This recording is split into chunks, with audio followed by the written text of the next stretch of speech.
Comment est-ce que le manque d'amour de ta mère t'a rendue dépendante affective?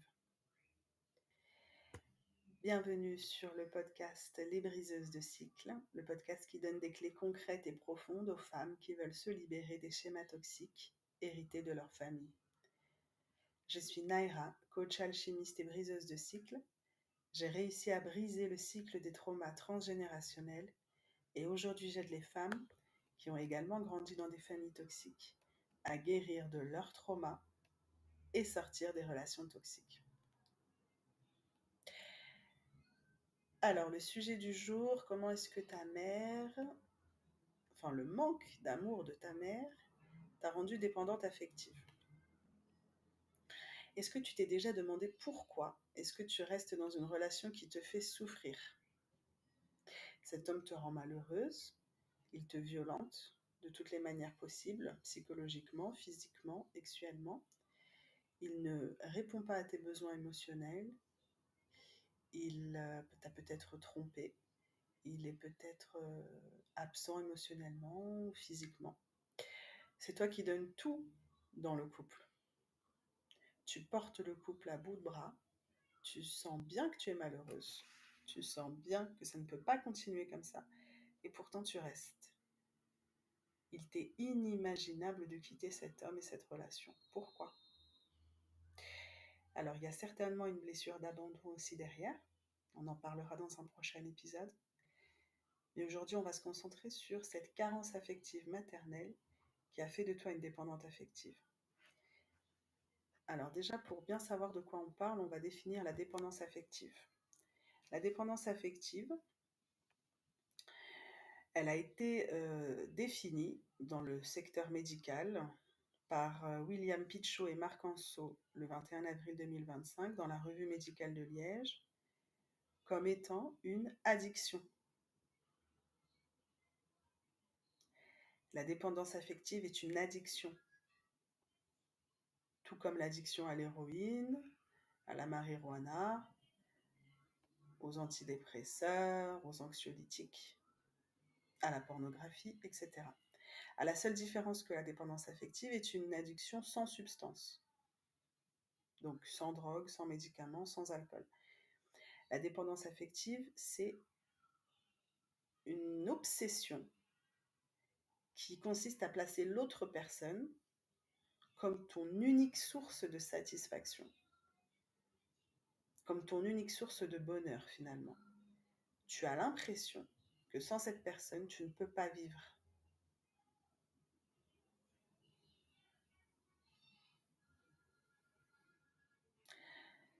Je te rassure, ce n'est pas de ta faute. Tu n'es pas folle. Tu répètes simplement un programme qui a été enregistré à l'intérieur de toi depuis ta naissance.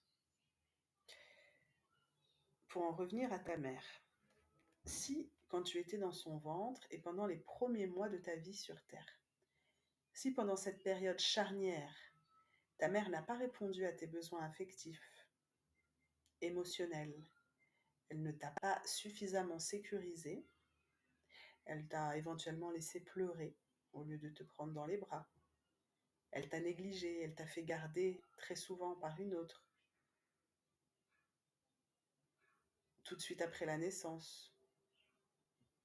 Si ton besoin d'amour et de sécurité n'a pas été comblé, tu as créé cette dépendance affective qui fait que tu as une faible estime de toi, tu bases ton bonheur, ta joie et ta valeur sur l'autre.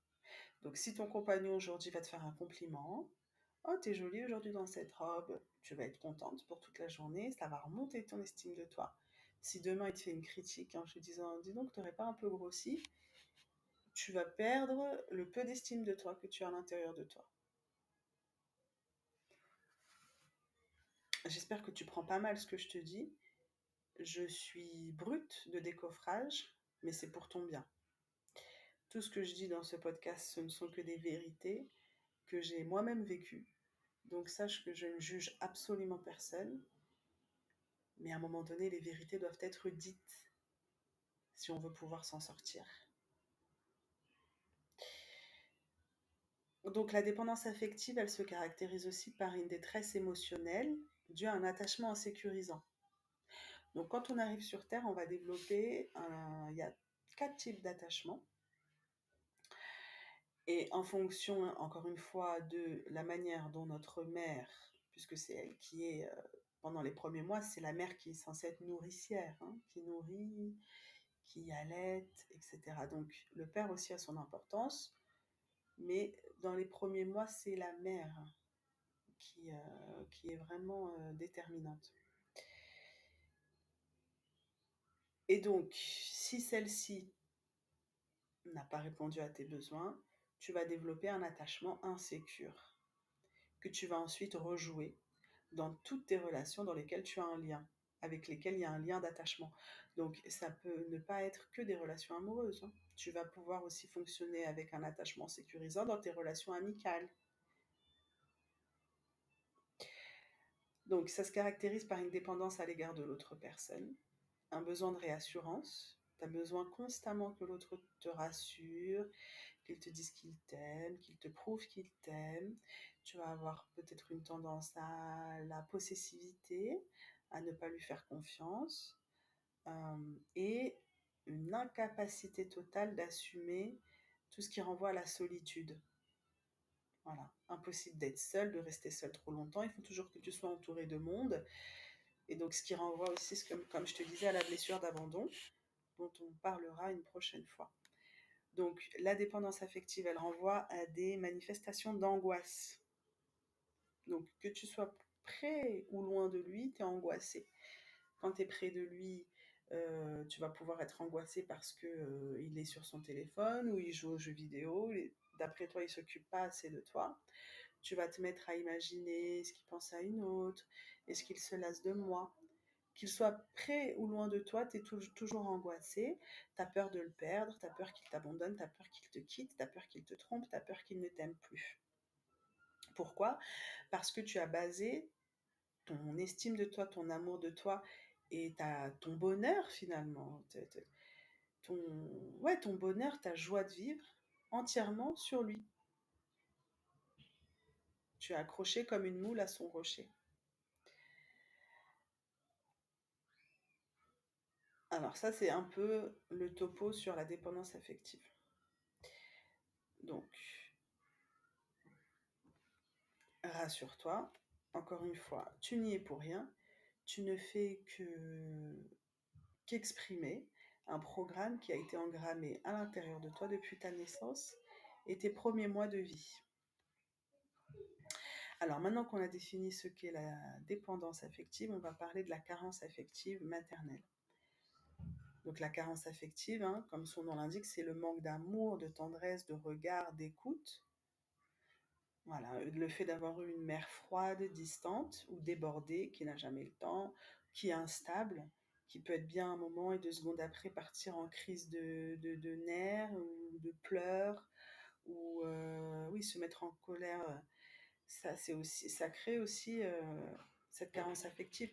En fait, Cyrulnik décrit euh, la carence affective comme étant un manque d'amour et d'affection, premièrement, mais aussi un manque de cadre et de stabilité. Pour pouvoir avoir nos besoins en tant que bébé et jeune enfant, pour pouvoir avoir nos besoins émotionnels nourris, on a besoin autant d'amour, de câlins et de signes d'attention et d'affection, autant que de cadre, de stabilité et de sécurité. Donc on a besoin de savoir qu'on peut compter sur l'adulte, qu'on peut compter sur l'autre, qu'elle est à peu près stable émotionnellement, hein, qu'elle ne va pas se mettre à pleurer dès qu'on pleure parce qu'on a faim, qu'on veut un biberon, qu'on a la couche pleine. On a besoin de voir on est en sécurité, qu'elle ne va pas nous poser sur le rebord de la fenêtre. Tu comprends? On a besoin autant d'amour que de protection et de cadre. Donc si tu as manqué de l'un ou de l'autre ou des deux, voilà, tu as été en carence affective et ce qui t'a fait engrammer ce programme de dépendance affective. Ou ça peut être une mère qui ne te regarde pas vraiment, qui fait les choses de manière robotique.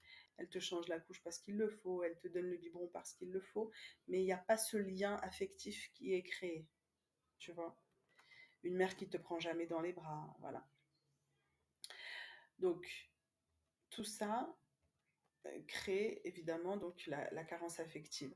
En fait, c'est le fait de ne pas avoir reçu d'amour inconditionnel aussi. Tu vois. Donc, ce que ça crée à l'âge adulte, bah, tu tombes amoureuse très vite parce que tu as ce besoin d'être en couple, en relation. Tu te mets dans des relations qui ne sont pas forcément bonnes pour toi. Tu restes dans des relations qui ne sont pas bonnes pour toi parce que tu es terrorisé d'être seul. Tu ne sais pas comment nourrir tes propres besoins émotionnels. Tu as besoin que l'autre te dise tu es belle, je t'aime, pour toi-même t'aimer et te sentir belle. Tu as appris à répondre à tes besoins émotionnels à travers l'autre. Donc, comme tu es l'inverse de dépendante affective, c'est indépendante. Qu'est-ce que c'est d'être indépendante affective? C'est s'aimer soi-même, remplir ses besoins soi-même, s'auto-complimenter soi-même, se trouver belle, se rassurer, se consoler quand on est triste. Ça ne veut pas dire qu'on n'a pas besoin d'avoir des amis et des personnes ressources autour de nous, bien évidemment, mais on ne doit pas baser notre amour, notre estime de soi sur les autres. C'est en ayant déjà notre jauge remplie d'amour, d'estime, etc., qu'on va pouvoir bien fonctionner dans les relations. Voilà. Donc, là, on va parler de... Je vais te donner des pistes, des petites pistes que tu peux dès maintenant, que je t'invite à mettre dès maintenant en œuvre pour commencer ton processus de guérison. Alors, ça va être un petit travail introspectif de... je t'invite à avoir un journal d'ailleurs. Prendre un journal. Et à chaque épisode, je vais te donner des petites pratiques à faire, des petits exercices à faire pour commencer ton travail de guérison. La première chose, ça va être soit parce que tu t'en rappelles, soit parce que tu vas questionner ta mère. Comment s'est passée la grossesse, l'accouchement? Est-ce que tu as été une enfant désirée ou pas? Est-ce que tu as été attendue? Est-ce que ta maman t'a allaité? Pendant combien de temps? Est-ce qu'elle s'occupait de toi quand tu es arrivée ou est-ce que c'est d'autres personnes qui s'occupaient de toi? Euh, Voilà, comment elle gérait tes pleurs? Est-ce qu'elle te laissait pleurer? Est-ce qu'elle te prenait dans ses bras? Voilà, va faire un petit travail d'enquête pour savoir comment est-ce que tu étais quand tu étais dans le ventre de ta maman, comment est-ce que tu étais traitée et quand tu es arrivée sur Terre pendant tes premiers mois de vie. Je te prie de m'excuser pour la toux. Depuis que j'ai commencé ce podcast, j'ai limite une extinction de voix et j'ai beaucoup de choses qui sont en train de se dégager au niveau du chakra-gorge. Comme quoi, on n'a jamais vraiment fini de travailler. Et c'est un bon signe pour moi. C'est que j'ouvre encore plus mon chakra-gorge pour t'aider. Alors, pour en revenir aux pratiques, donc ça, ce petit travail introspectif des premiers mois de la vie, donc déjà, ça va te permettre de prendre conscience. Est-ce que mes besoins ont été nourris? Oui, non, dans quelle mesure? Ensuite, une fois que tu vas avoir identifié les manques que tu as eus, ça va être de te mettre en sécurité. D'abord, tu te mets dans une bulle de sécurité de la couleur que tu veux, blanche, rose, violette. Moi, j'aime bien le violet parce que ça transmute, ça change, ça change les énergies négatives en positives. C'est extrêmement purificateur et protecteur et tu peux, si tu y crois, appeler les anges. Moi, j'aime appeler l'archange Michael pour me protéger pendant ce processus et lui demander de t'aider à couper les liens toxiques qui te retiennent encore à cette période de vie ou qui influent négativement sur ta vie actuelle. Et une fois que tu as mis ta bulle et que tu as mis tes protections, tu vas pouvoir aller te connecter à ce bébé, cette petite fille, très jeune enfant, au moment où un de ses besoins n'a pas été comblé, et vois comment elle réagit. Est-ce qu'elle accepte que tu t'approches d'elle, que tu lui parles, que tu la rassures, que tu lui dises que tu es là maintenant, que vous avez grandi maintenant, que tu es capable de répondre à ses besoins aujourd'hui. Tu peux lui demander de quoi est-ce qu'elle a besoin, voir comment est-ce que tu peux répondre à ce besoin.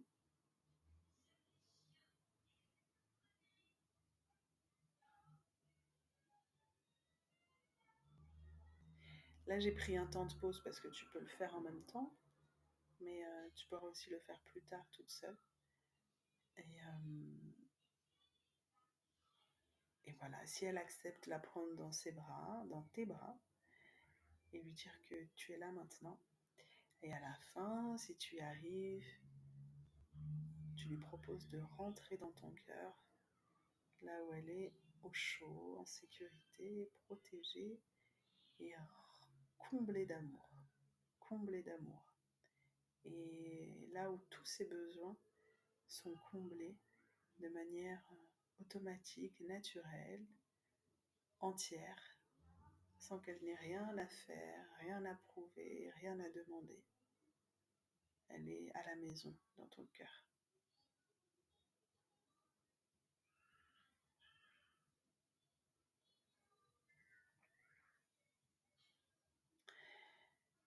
Et enfin, la dernière étape de ces mini-exercices que je te donne à faire aujourd'hui, ça va être de commencer à t'intéresser à cette notion d'autocompassion.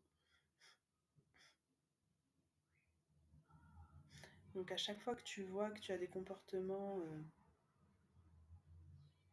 pour lesquels tu n'es pas fier, où tu vas être par exemple trop jalouse, ou quand tu vois que tu vas commencer à angoisser, à te poser des questions sur ton partenaire, sur la relation, au lieu de te juger tout de suite, de te critiquer, de te dire mais arrête de faire ça, pourquoi tu fais ça ou machin, essaie de prendre juste une pause d'une seconde au moment où le mental il commence à s'exciter et que tu commences à partir en vrille, à vouloir l'appeler 150 fois ou à être dans tes pensées, hop, stop. Tu peux faire avec ta main un geste de stop, tu vois, avec, comme si ta main elle coupe, stop. Je m'assois une seconde, tu t'assois, physiquement tu t'assois.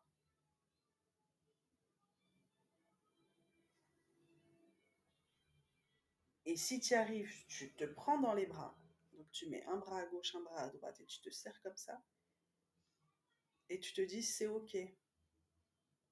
Si tu n'arrives pas à te prendre dans les bras, c'est ok. Voilà. Et juste tu te dis c'est ok. Je suis comme ça pour l'instant et c'est ok. Voilà, juste ça. T'essayes pas de changer. Après, si derrière ça, tu veux repartir dans tes angoisses et dans tes 150 appels, eh bien, soit fais-le, fais ce que tu as à faire, voilà.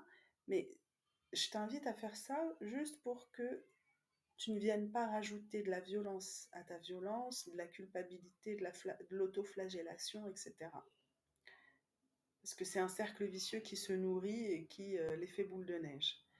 Donc juste de te poser une seconde et de te dire c'est ok, je suis comme ça pour l'instant, c'est ok. Tu vas voir que le, tu vas voir ce que ça va changer. Je ne vais pas te dire quoi. Dis-le moi en commentaire si tu as commencé à faire cette pratique, ce que ça t'a fait. Est-ce que ça a changé quelque chose dans ta vie au bout de plusieurs jours, plusieurs semaines? J'ai hâte d'en savoir plus, franchement. Donc, pour conclure cet épisode d'aujourd'hui, bah, c'est ok si tu es dépendante affective, c'est ok. N'en rajoute pas, c'est pas la peine d'en rajouter, de t'en vouloir. Tu sais, je ne minimise pas, attention, hein, la dépendance affective est une addiction grave qui fait beaucoup de mal autant à soi-même qu'aux autres, mais c'est guérissable. Et la bonne nouvelle, c'est que tu es là, tu as écouté cet épisode, donc tu es sur la bonne voie. Donc, j'espère que tu vas suivre les exercices que je t'ai donnés. J'ai hâte de savoir les effets que ça a eu sur ta vie. Et pour en revenir à la mère toxique, il y a différents types de mères toxiques. La dernière fois, on a vu la mère négligente. Aujourd'hui, on a vu comment le manque d'affection de ta mère t'a rendue dépendante affective. Dans le prochain épisode, on va voir comment est-ce que la violence que ta mère t'a infligée a fait qu'aujourd'hui, tu acceptes l'inacceptable dans tes relations. Et quand je parle de violence, je parle de tout type de violence. On va aller détailler ça, les types de violences que tu as subies sans certainement même t'en rendre compte, parce que ce n'est pas parce que tu n'as pas été battue physiquement que tu n'as pas été violentée. Donc on va aller voir ça dans le prochain épisode et faire encore une fois le lien entre ta petite fille intérieure, ce elle a subi malheureusement, et les conséquences aujourd'hui sur tes relations. Je te laisse avec ça. Fais-toi un gros câlin, juste parce que tu le mérites. À bientôt.